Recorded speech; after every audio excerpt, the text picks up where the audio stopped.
Tech and welcome to part 1 of my how-to video guide on console game recording. In this first guide I'm going to first be taking a look at common types of cables used by different consoles. I'm currently trying to put together my own setup to record and stream videos, and I've had to gain a bit more of an understanding about the different video output types of different consoles and the different types of cables that they actually use. In my next video I'll be giving some guidance on the different types of devices you can use to actually get console footage onto your computer, but I first wanted to take sort of a very basic look at different types of cables because they are specific to different consoles and different capture devices. So having a bit of an understanding about the types of cables will enable us to identify the type of capture device you require.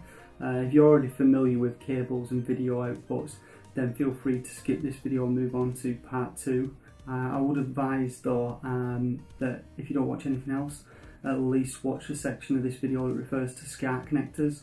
I myself learned quite a bit of information recently about them and how they handle actual different video formats. So like I've already said, different consoles use different types of cables to output the video and audio to your TV. As consoles have become more advanced, the quality of video and audio signals output by them, as well as the type of cable used to transmit the different signals, has improved, as have the TVs receiving them. So in this video I'm going to try and explain a little bit more about these common types of cables used by the majority of consoles and sort of work my way up in quality. So let's get started.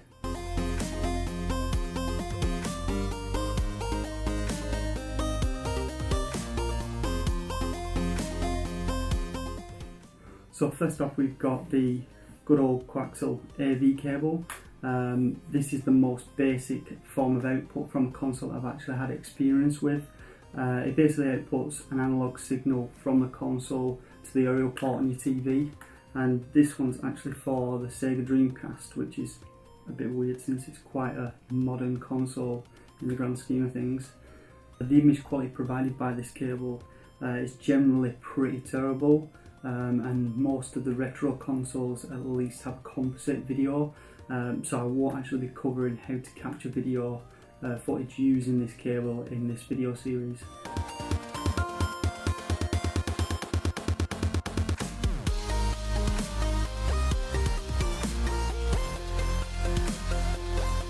Next we have composite, or what some people call RCA cable. This cable splits the audio and video down.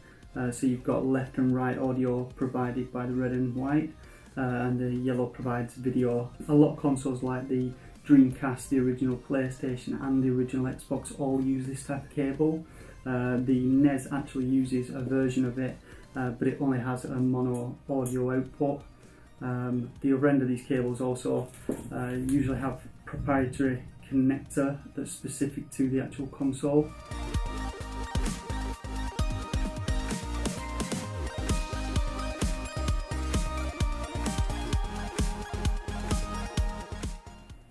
The next step up from composite is S-video. This also splits the audio into both left and right channels. And this cable that I've got here has got an actual standard composite video cable as well with it. S-video improves the video quality a little bit compared to normal composite. And like with the composite cables, the other end of these are usually proprietary console connectors.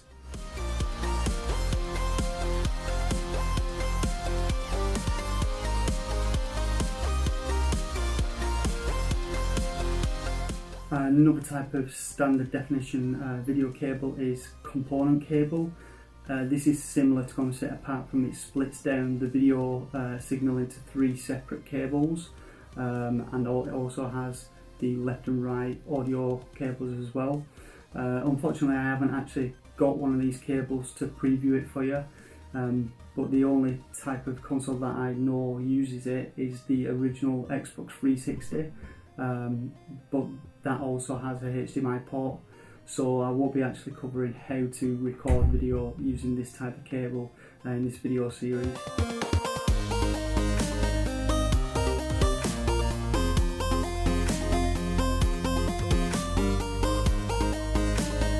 Speaking of HDMI, we've got HDMI cable. This is used by all modern consoles. I'm going to assume that most people have actually used or seen one of these cables before. Unlike the previous cables, these actually transmit digital video and audio signals instead of analog, and they can support much higher levels of audio and video quality.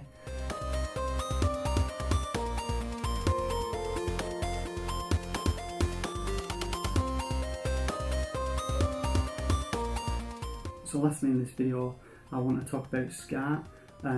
What I need to explain is when I'm talking about SCART, I'm actually talking about the 21 pin SCART connector. SCART can be actually used to output several different types of single definition video signal, as well as mono and stereo audio. So the quality of video captured by SCART will only depend on the type of video signal being output by the console. So for example, if your console's outputting composite video, SCART quality will only be composite. The SCART connector doesn't actually have any sort of way to improve the actual video quality, and it's entirely dependent on the output quality of the console's video. So you can get complete SCART cables like this, where all the wires are actually enclosed, or you can get something like this, which is a SCART adapter. As you can see, this SCART connector can take both composite and S-video signals, but SCART can also support RGB signal, and that's something that I'll be covering in a follow-up video on RGB cables. Most consoles can output some sort of video signal that's compatible with SCART, and the majority of capture devices that I'll be covering in the next video will use SCART input. So that's covered off all the cables used by the majority of consoles sort of from the 1980s onwards. In my next video I'll be covering the capture devices that can be used to actually get video output from your console and put onto your computer for either recording videos or streaming footage. I will be covering several different products and providing comparisons between the quality of video captured as well as the cost of each product, to try and determine sort of which product is the best value for money. So that's it for part 1 on my HowTo video series on console game recording. If you liked the video, please give it a thumbs up, and if you think I missed something, please let me know in the comments section below. I'll be making some content on different video games and possibly some more how-to videos in the near future. If that's something you're interested in, please hit the subscribe button and bell icons to notify you when these new videos go live. Thank you all very much for watching. I've been Hotcake. Until next time, game on.